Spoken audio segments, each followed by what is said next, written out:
Legit loan application na legit, hindi nangaharas at hindi rin makulit pag malapit na yung due date natin.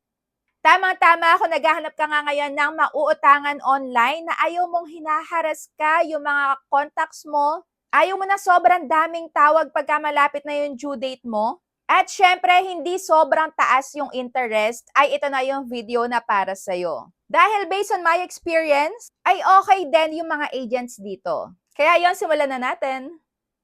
Congratulations nga pala dito sa may nanalo sa aking 100 Gcash pang load na giveaway. Dahil lagi nga siyang active tuwing mag-upload tayo dito sa YouTube. Ayan, kaya kayo mag-like, share, and comment na din kayo kada upload natin. Dahil baka kayo na yung susunod na nandito sa may pinaka most active subscriber natin sa Community Spotlight. And huwag nyo na din kalimutan mag-subscribe kung hindi pa kayo nakakapag-subscribe dito sa my YouTube channel ko. And kung nakikita nyo nga pala itong aking super ganda at aesthetic na background, so makikita nyo yan dito sa my link sa baba. Maraming kulay ito at marami ding design. Perfect to kung kayo ay aspiring vlogger, content creator, and affiliate. O diba, napaka-cute.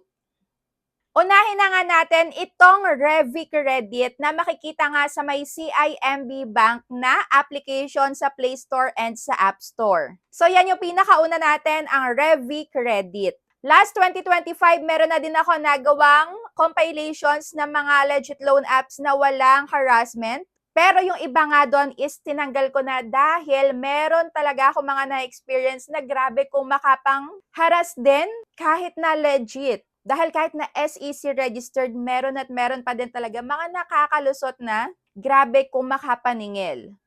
Kaya dito, meron tayong dinagdag at meron din tayong inalis nung nakaraan. So disclaimer lang, yung mga babanggitin ko dito is nasa sa inyo pa din yung 100% decision kung a-applyan nyo ba or hindi. Ang mahalaga ay, alam nyo na kung ano yung sa tingin nyo ay makakatulong sa inyo once na kayo ay mangailangan in the future. Kaya ayan, pagka walang pambayad sa nakitang due date, at kung hindi swak ang loan details, loan terms and conditions, wag pong ipagpatuloy yung pag-a-apply. Ayan, maliwanag tayo dyan para iwas sakit ng ulo. And always be a responsible borrower.